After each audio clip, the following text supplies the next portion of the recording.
Hey everyone, welcome to the show. I have good news to report. 43-year-old California resident David DePape has been found guilty of his attack in the federal trial, I should say, for his attack on 82-year-old Paul Pelosi. He is the husband of the then Speaker of the House, Nancy Pelosi. As I mentioned yesterday, this attack occurred in October of 2022, right before the midterms. David DePape, as I also shared, was on trial for the past week or so, and his attorney tried to float this unbelievable defense claiming, oh, yeah, he did it, but it wasn't because of politics. But his own words told the story. All of the evidence pointed to the fact that that was not the case. And so after 7 hours of deliberation over 2 days, the jury came back with a unanimous verdict on both counts, guilty on both counts for striking Paul Pelosi in the head and the body with a hammer. DePape now faces the possibility of life in prison, and he still has those state charges hanging out there. He has 7 felony charges against him in the state case, and they include attempted murder, assault with a deadly weapon, elder abuse. As I mentioned also in yesterday's video, DePape has a November 29th pretrial hearing scheduled for those charges.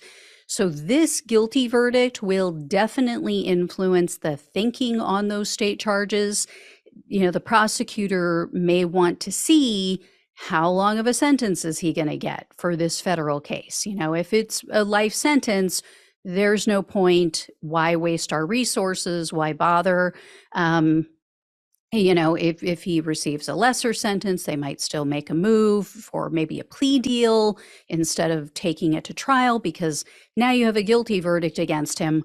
What is the likelihood that he's going to get off in a state trial? So he's going to have to think about it as well and say, do I want to compound this problem? If I didn't get a life sentence, do I really want to go to trial when I already have a guilty plea or a guilty verdict against me? And some have speculated, the charges could be dropped entirely. Again, the state may say, why are we going to bother? If he gets a long enough sentence, even if it's not life in prison, if it's like 30 years without the possibility of parole, that is a life sentence, essentially. Looking at the actuarial tables and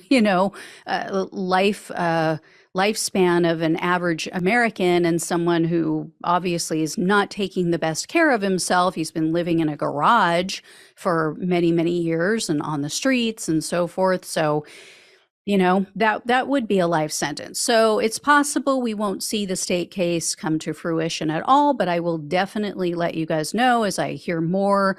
I will let you know for sure when he is sentenced in this case, and we'll see where they take it.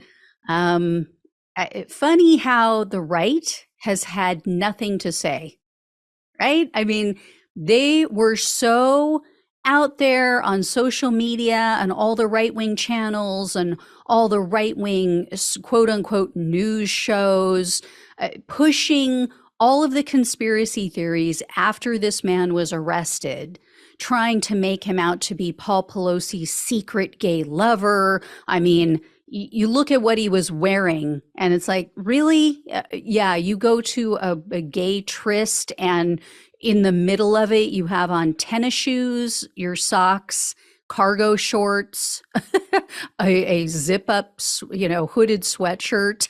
I mean, okay, yeah, that happens. But yeah, I mean, they tried to float all these different conspiracy theories. Oh, he's a leftist, blah, blah, blah. This is their side. As I said back then, if they really thought that he was a leftist, they would be cheering about it. They wouldn't be trying to dismiss it as a gay lover's quarrel. They would be saying, good for him. Yeah, he was going after Nancy Pelosi. Instead, they were making up all of these excuses and stories and trying to spin it because they knew he was one of theirs. They knew he was one of their loons, their Q loons. So anyway, This part of it is over. As I said, I'll let you know when I hear more. Thank you so much for watching and listening. Please like, please share, and subscribe if you have not. Trying to get to 50,000 by Thanksgiving. That was really my next goal that I set. It's getting close. It's getting hot in here. So click that subscribe button if you're on YouTube. Click follow if you are on TikTok or any other platform that you're watching on. Truly appreciate it. It really helps with the algorithm, helps to get this in front of more people, and just to spread the word. So really appreciate it. Love you all. If you can donate, that is greatly appreciated as well to keep the show going. Thank you so much again. Take care. Talk with you soon.